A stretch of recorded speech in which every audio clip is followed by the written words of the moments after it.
טוב, מבחינת שיעור וידאו אנחנו לומדים גם צילום וגם עריכה. אני יותר מתחברת לתחום של העריכה, זה יותר מדבר אליי, קשה לי קצת לצלם מבחינת הרעיונות.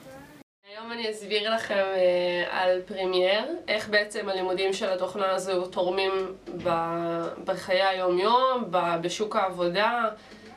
יש המון הגשות, אבל בסופו של דבר אנחנו מסתדרים עם זה.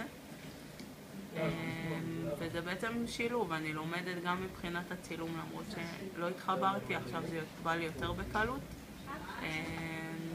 וזה יחסית שיעור די מעניין.